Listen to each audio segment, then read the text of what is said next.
Jason, maybe first off, explain sort of the difference of what you're seeing versus what the street and maybe the market is getting wrong today.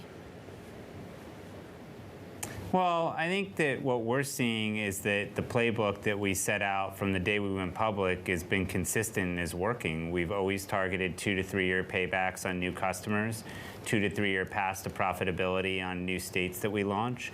We haven't changed that at all. We've continued to execute against that. If anything, we've been seeing more favorable results. And obviously, there's been a lot of new states launching. And I think what's going on is there's just a large rotation out of unprofitable growth stocks. And a year ago, everyone was saying, grow, grow, grow. We love it. And now they're saying they want to see stemmed losses. But I think good companies, if they have a playbook that they know is working and they're well capitalized to do so, they stick to that model. And that's what we're doing. And fair enough, and we've seen other companies go down that same road. That's not without cost, Jason. I mean, your ads are everywhere. You can't really go anywhere without seeing a DraftKings ads. That has to be adding up with regards to costs. How do you keep that under control, if at all? Well, it's the same story. We look at data and analytics for everything. If we're seeing that, paybacks are within our 2 to 3 year threshold, then we believe it's good spend, and that's what we manage to. And that hasn't really changed since we went public. So we continue to, I think, see the model working. We now are up to 5 states in 2021 that are contribution profit positive. There'll be another 5 for a total of 10 that we expect to be contribution profit positive in 2022. So I think that shows the paybacks are right in line with where we'd like them to be. Jason, speaking of spending and growing, since you guys walked away from that Entain deal, there's a lot of questions about what your M&A strategy could look like moving forward, and also what that might look like in such a volatile market. How are you thinking of this and the significant amounts of capital to be deployed moving forward? Well, I think that for us, M&A is very much, driven by strategy.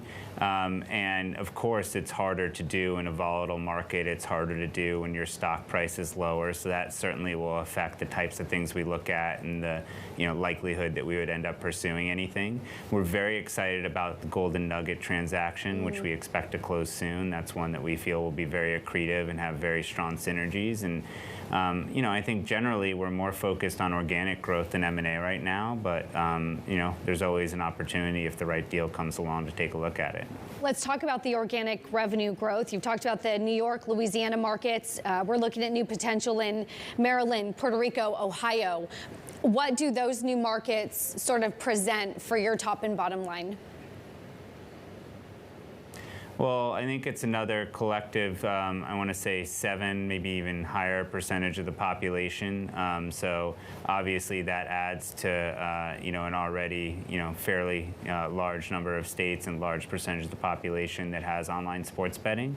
I think that those, states all have very passionate fan bases that love sports, so they should be good markets for us. And we're looking forward to going and giving a great product experience to customers in each of those states. What about some of the partnerships out there with the various sports leagues, as well as some of the networks that broadcast those games here? Is there any sense here that you would want to deepen those partnerships or go even further to actual ownership of some degree of or another? Well, we're always looking at ways that we can form creative partnerships. As far as whether any of those translate into something more such as M&A, it's hard to say. But we're very pleased with the partnerships that we have with the various sports leagues. We have partnerships with really all major sports leagues at this point. We're also very pleased with the media and team partnerships that we have. For the most part, they're all performing very well, and we're excited that we have such strong support and a very strong ecosystem that we built up around DraftKings. Jason, I can't help but ask a little about your NFT strategy here and what it gives you. How is that working for you, and are you seeing any signs of success? Well, we are very excited about that. We think that has an opportunity to be a meaningful contributor to revenue this year. We recently announced a deal with the NFLPA, whereby we'll be offering gamified NFTs for football. Football obviously is the biggest sport, so at least in the U.S. And so we're very excited about that one, and look forward to hopefully bringing that to market in the second half. And in general, the NFT market, there's always ups and downs, but the trend is quite striking. It's very large and growing, so we're pretty excited about it. Jason, Romaine is our sports bettor on this program, but I'm going to take this question because I watch football and we're all coming off of the big Super Bowl weekend. How much money did you bring in during the Super Bowl?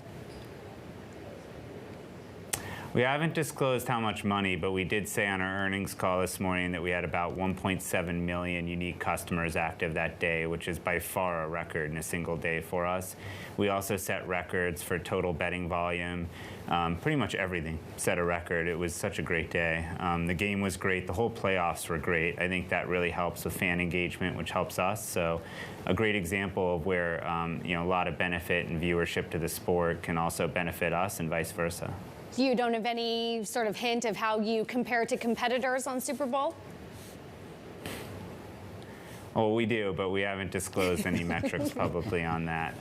But we do. We track everything. We look at everything from app downloads to Google Trends to other sorts of data like pings to geolocation that tell us how we're doing against competitors. And we have a team that's measuring that real time always.